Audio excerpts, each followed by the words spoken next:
Hello, नमस्कार, आदाब, सत श्री अकाल और अस्सलाम वालेकुम। मैं हूं मोहम्मद अहमद काज़मी, लेकर आया हूं आपका पसंदीदा कार्यक्रम नज़र दुनिया पर। आज का एपिसोड ज़रा हटकर है। पाकिस्तान हुकूमत भारत और पाकिस्तान के बीच विवादित यानी डिस्प्यूटेड इलाके गिलगित बल्तिस्तान को पाकिस्तान का 5वां सूबा बनाते हुए वहां चुनाव करा रही है। भारत पाकिस्तान के इस फैसले की पहले ही मुखालिफत कर चुका है। इसी साल मई में पाकिस्तान की सुप्रीम कोर्ट ने वहां इलेक्शन कराने को मंजूरी दी थी। उसके बाद भारत ने इस पर एतराज़ किया था। पाकिस्तान जम्मू कश्मीर को विवादित यानी डिस्प्यूटेड इलाका मानता है और यूनाइटेड नेशंस के रेजोल्यूशंस का हवाला देते हुए वहां जनमत संग्रह यानी प्लेबिसिट कराए जाने की मांग करता रहा है। जबकि दूसरी तरफ भारत का कहना है कि जम्मू कश्मीर भारत का अटूट हिस्सा है और भारत में उसका विलय कानूनी है। इस वजह से गिलगित और बल्तिस्तान भी उसके हैं। खबर में आगे बढ़ने से पहले आपसे गुजारिश है कि अगर आपने अभी तक media star world YouTube channel subscribe नहीं किया है तो सब्सक्राइब कर लें और घंटी दबाना ना भूलें ताकि आपको हमारी हर एक वीडियो की खबर सही वक्त पर मिल सके। और अगर आपको हमारी खबर सच्ची और अच्छी लगे तो अपने व्हाट्सएप ग्रुप, फेसबुक, इंस्टाग्राम और ट्विटर अकाउंट पर ज़रूर शेयर करें ताकि मीडिया स्टार वर्ल्ड की खबरें दुनिया भर तक पहुँच सकें। आज आपको एक बार फिर याद दिला दूं कि मीडिया स्टार वर्ल्ड का इंटरव्यू वाला प्रोग्राम आपके रूबरू अब दोपहर 2 बजे पेश किया जाता है। अब से पहले ये सुबह 9 बजे अपलोड किया जाता था। खबर यह है कि पाकिस्तान कब्ज़े वाले डिस्प्यूटेड इलाके गिलगित बल्तिस्तान में स्टेट असेंबली इलेक्शन 15 नवंबर को होने वाले हैं। इस इलाके को भारत जम्मू कश्मीर का हिस्सा समझता है, इसलिए ये भारत का हिस्सा है जिसे अब पाकिस्तान 5वां सूबा बनाने जा रहा है।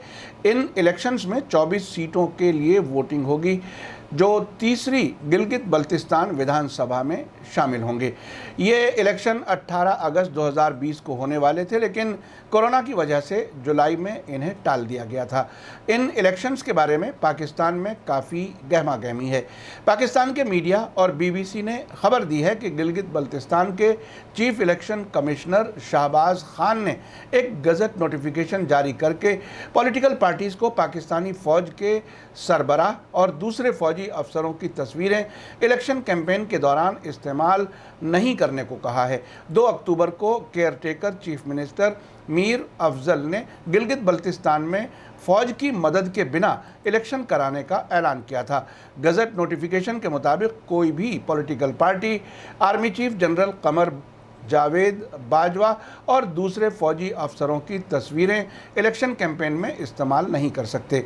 इसमें साफ तौर पर लिखा हुआ है कि इस ऑर्डर को नहीं मानने वालों को इलेक्शन लड़ने से रोक दिया जाएगा। चीफ इलेक्शन कमिश्नर के इस ऑर्डर पर रिएक्शन देते हुए नवाज शरीफ की पार्टी PMLN के former law minister Aurangzeb Khan ने इसे एक सेंसिटिव कदम बताया है। उन्होंने कहा है कि हम किसी भी फ़ौजी अफसर की तस्वीर का इस्तेमाल इलेक्शन के दौरान नहीं करने वाले थे, लेकिन अच्छा है कि इलेक्शन कमीशन ने साफ तौर पर इसके बारे में ऑर्डर जारी करके सभी पार्टियों को ऐसा करने से रोक दिया है। आपको बता दूं कि भारत और पाकिस्तान के बीच डिस्प्यूटेड गिलगित बल्तिस्तान की मौजूदा तारीख़ यानी हिस्ट्री 19वीं सदी की है। 1846 में कई लड़ाइयों के बाद डोगराओं ने इस इलाके को जम्मू कश्मीर में शामिल कर दिया था। 1947 तक ये इंतज़ाम कायम रहा। ये इलाका यूनाइटेड नेशंस के मुताबिक डिस्प्यूटेड इलाका है। अब तक इसकी किस्मत भारत और पाकिस्तान के बीच जम्मू कश्मीर के अनसुलझे डिस्प्यूट के साथ जुड़ी हुई थी, लेकिन पाकिस्तान सरकार के मुताबिक लोकल लोगों की मांग को ध्यान में रखते हुए पाकिस्तान इसे पूरी तरह से अपने साथ मिलाने के लिए कदम उठा रहा है और उसे मुल्क का 5वां सूबा बना रहा है। अब से पहले पंजाब, सिंध, बलूचिस्तान और खैबर पख्तूनख्वा पाकिस्तान के सूबे हैं। अब वो गिलगित बल्तिस्तान को 5वें सूबे का दर्जा देने वाला है। अभी ये इलाका गिलगित बल्तिस्तान ऑर्डर 2018 के तहत आता है। 2018 में उठाए गए इस कदम से गिलगित बल्तिस्तान एम्पावरमेंट और सेल्फ रूल ऑर्डर 2009 को रद्द कर दिया गया था। नए निज़ाम के तहत पहली बार वहाँ चीफ मिनिस्टर और गवर्नर का सिस्टम कायम किया गया है। इन दोनों ही अरेंजमेंट के तहत पाकिस्तान की पार्लियामेंट में इस इलाके से कोई भी नुमाइंदगी का इंतज़ाम नहीं तय किया गया। गिलगित बल्तिस्तान में आखिरी बार असेंबली इलेक्शन जून 2015 में हुआ था। इस साल जून में वहां की सरकार के 5 साल की मुद्दत ख़त्म हो गई थी, लेकिन महामारी को देखते हुए 15 नवंबर तक चुनाव टाल दिया गया था।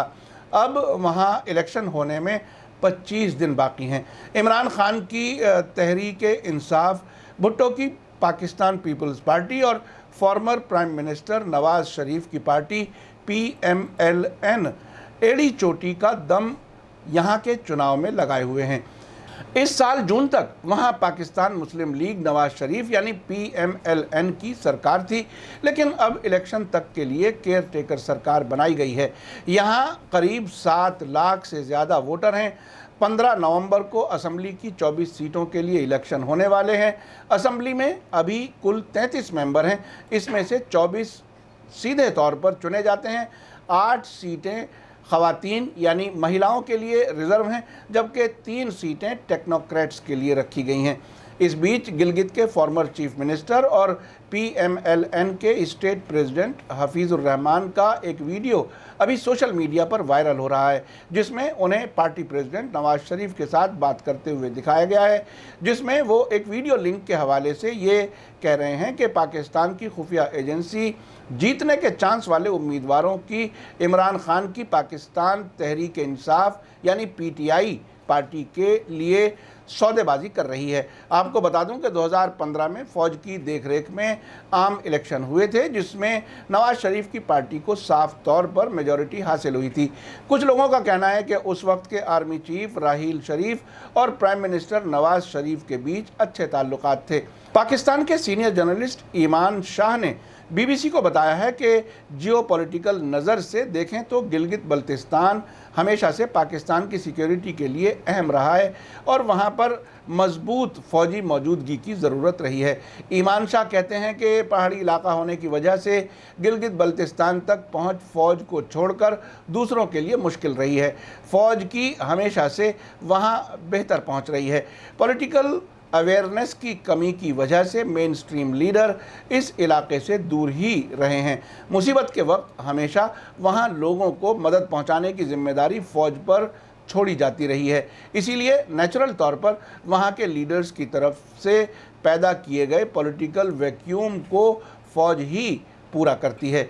पाकिस्तान के सीनियर जर्नलिस्ट अब्दुल रहमान ईमान शाह इस बात से इत्तेफाक रखते हैं और कहते हैं कि कारगिल की जंग इस बात की बेहतरीन मिसाल है कि लोकल लोगों ने कैसे पाकिस्तानी फ़ौज को मदद पहुंचाई थी।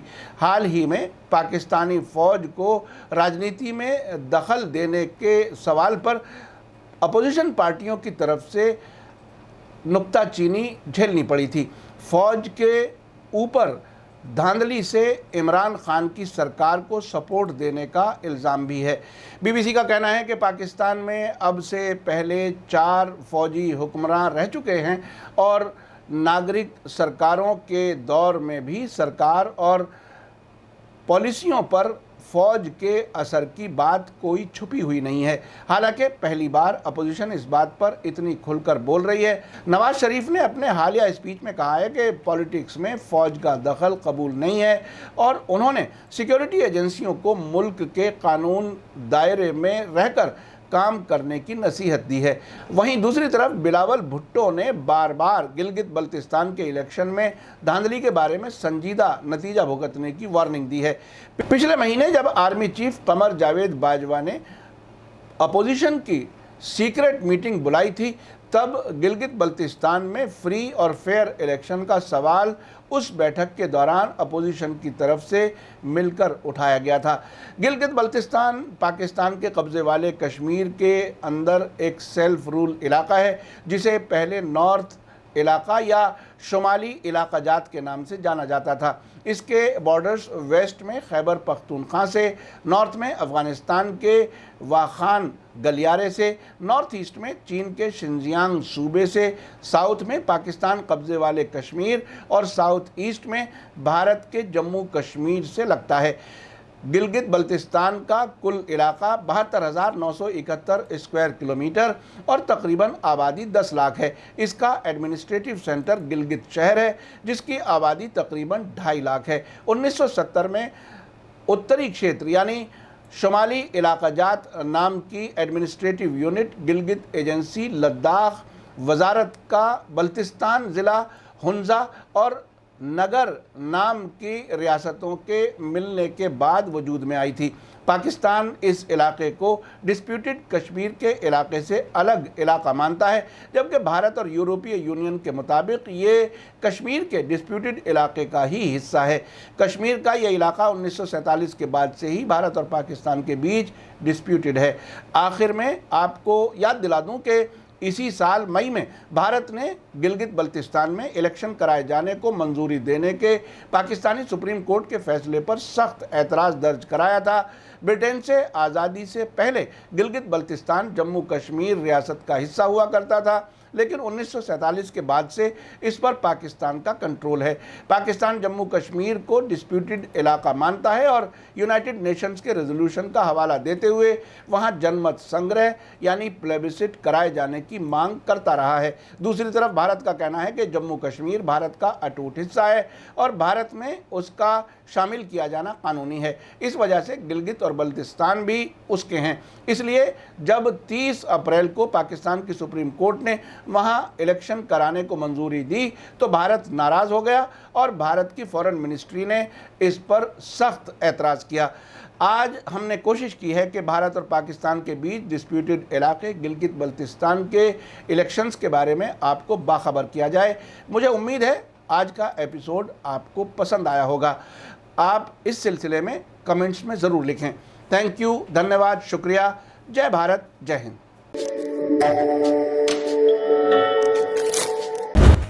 मीडिया स्टार वर्ल्ड के और वीडियो देखने के लिए हमारे चैनल को सब्सक्राइब करें और सीधे नोटिफिकेशन पाने के लिए बेल आइकन दबाएं। और अगर हमारी खबर सच्ची और अच्छी लगे तो अपने व्हाट्सएप, इंस्टाग्राम, फेसबुक और ट्विटर अकाउंट पर ज़रूर शेयर करें।